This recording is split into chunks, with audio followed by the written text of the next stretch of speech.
Every time I sit back and play Xenoblade Chronicles 3 and I look at everything that I've done so far in my 40 hours plus, I'm just amazed at each step of the way I go by, and I keep saying, it's getting better. It's getting better. There's more mechanics. There's more things. There's more stuff. This open world is incredible. And I'm not trying to exaggerate it. I keep on asking myself, is it because I'm just a super fan of the series, or there's just something that I love about the characters, the design, the whatever it is about it? But I honestly feel there are so many things in this game, Xenoblade Chronicles 3, that I never said in Xenoblade Chronicles 1, Xenoblade Chronicles 2, Xenoblade Chronicles X, or Torna, and it's capturing me in ways that I really haven't felt since March 3rd, 2017, and The Legend of Zelda Breath of the Wild, kind of all over again. Now, I'm not saying that it's as good as that game at this point. I'm just saying that I'm getting that same feeling from an open world game in terms of capturing my attention and just having me enamored with the open world. And I wanted to discuss more about that. But before we get into it, what's good, everyone? OJ here. Welcome back to another video. Please make sure you hit that like button, subscribe if you're someone new, and click that notification bell to get my videos first. Now, like I did state, I am around 40 plus hours in as of the time that I'm recording this video, about chapter 3 or 4, so I'm still kind of early, but I wanted to share some non-spoiler updates on how I'm doing, because you guys ask me this all the time on my live streams, and I don't really want to talk about it because it can bring about spoilers in the live chat. So I wanted to discuss some of the crazy similarities that I'm having when it comes to this open world and my feelings and The Legend of Zelda Breath of the Wild, the #1 game that I have on the Nintendo Switch, my #1 game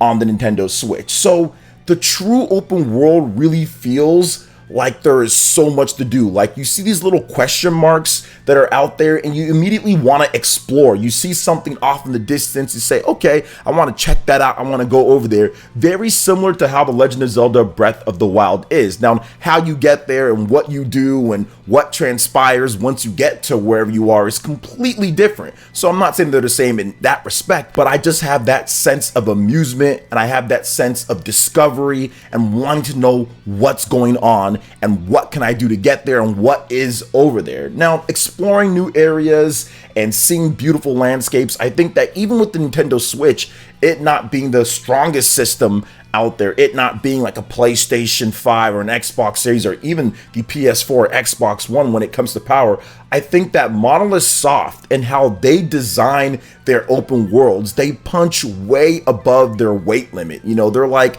that person, that little guy, you know, that pound for pound champion that can knock somebody out like twice his size. And I think that's how Monolith Soft constructs their games, where they did help out with The Legend of Zelda Breath of the Wild. And you can see that influence in terms of just trying to pick out, okay, what's that over there? There's this hill or this ravine or there's this lake or there's just this big open area, and you just want to explore and engross yourself in the world, very much like how they did help out with Breath of the Wild to make that world so enjoyable to go through. And the landscapes are beautiful, the areas are incredible to just traverse and just go through. And I'm just finding myself once again just enthralled with going through this, so much to the point where I'm saying, wait a minute, this is the feelings that I had back when I was at one of my lowest points in my life with Legend of Zelda Breath of the Wild. I had just gotten fired from one of my jobs the Monday of. So Breath of the Wild came out on Friday,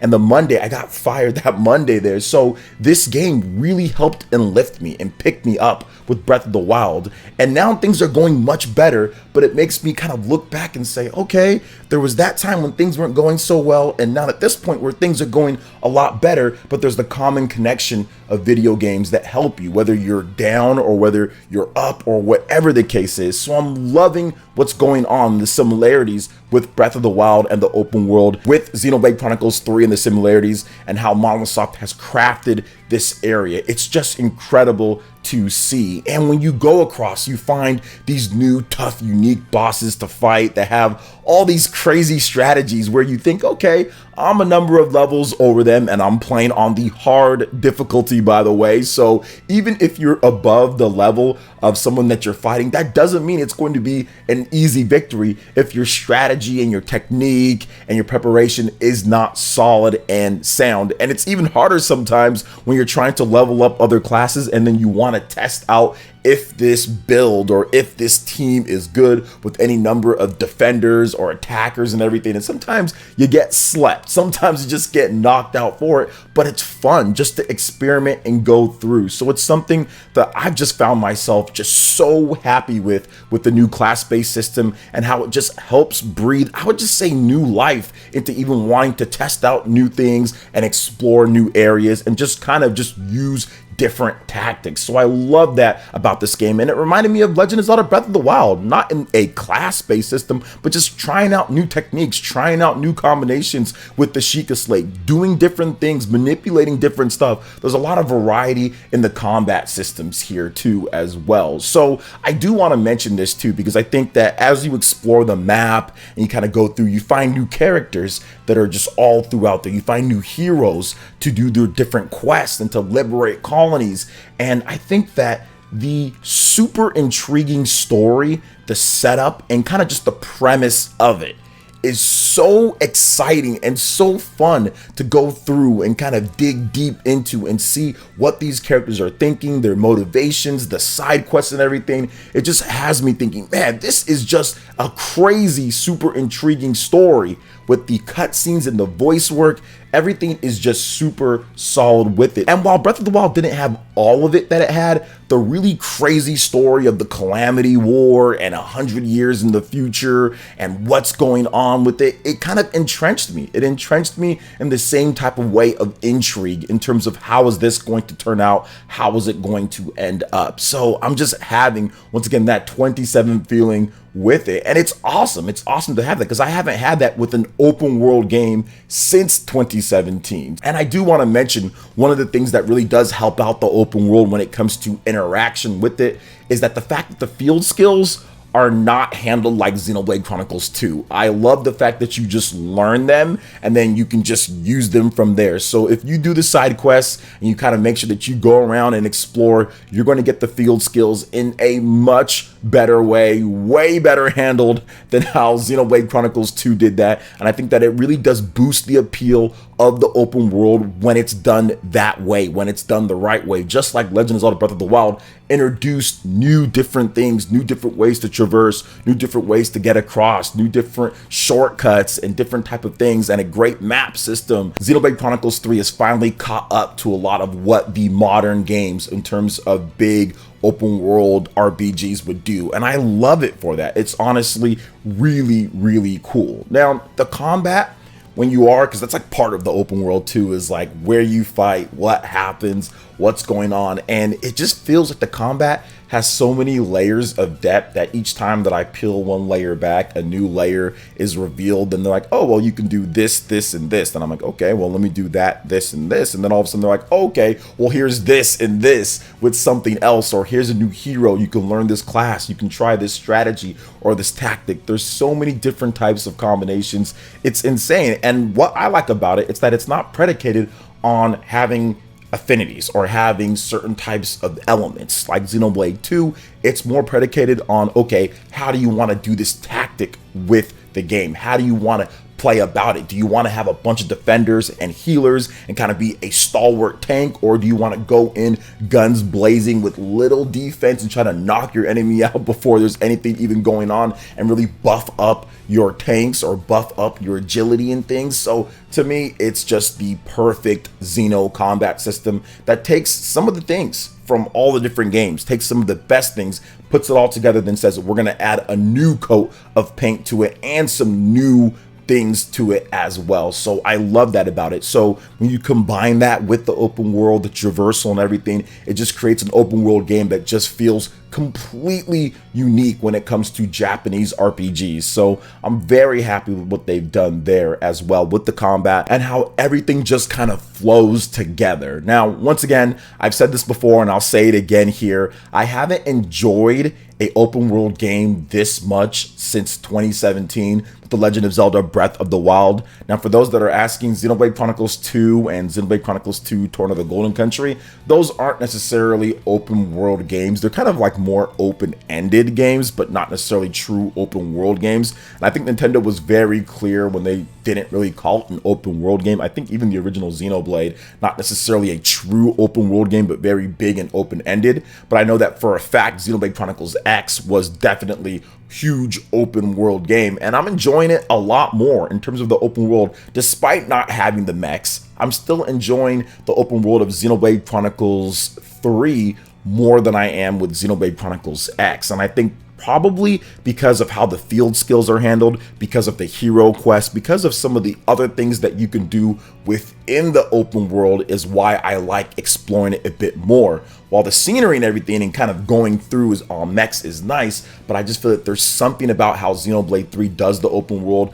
with the field events and also with the heroes and with just finding the different type of things that you can do that's just really intriguing, and liberating the colonies. That is the thing that gets me to continue saying, okay, I'm going to keep going here, I'm going to keep going there, or just trying to find new heroes so I can get different classes. It's just crazy intriguing. So I feel that Monolith Soft has taken the best of every single game here, and honestly, I don't know where this is going to go by the time that I finish this game and where I'm going to rank it. I did my top 10 Nintendo Switch RPGs. I've done my top 10 Nintendo Switch games. Legend of Zelda Breath of the Wild, when it comes to top 10 Nintendo Switch games, was #1 on the list. Check out that video if you haven't already seen it.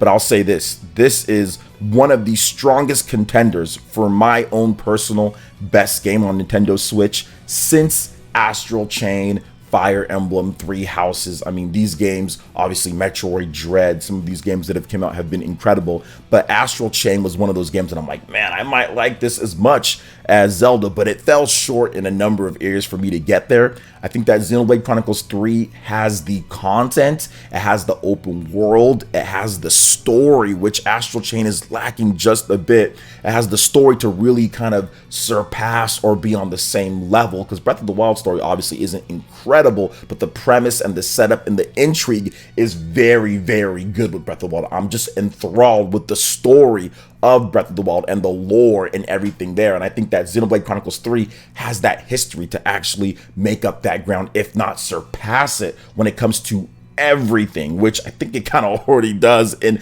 many different respects. But I want to finish the game first so I have a full grasp of everything. But the way that it's going, it's just really, really, really good. So I'm really enjoying what's going on with it. And I think that, once again, like I said, there is a very good chance that Xenoblade Chronicles 3 could surpass Breath of the Wild for me, but we're going to have to wait and see once I actually beat the game. I just want to say to Monolith Soft, we've been hearing some incredible things about the sales of the game. I've talked about it in previous videos. We've been hearing that the game is #1 pretty much worldwide on Nintendo Switch charts. eShop, it's doing extremely well. Amazon, it's doing extremely well. We know that it broke records in the UK and also in Japan when it comes to launch sales, and that's not including digital sales, where it's been #1 in many different regions, and also the My Nintendo exclusive special edition of the game, which was pretty much sold out in most of the regions. So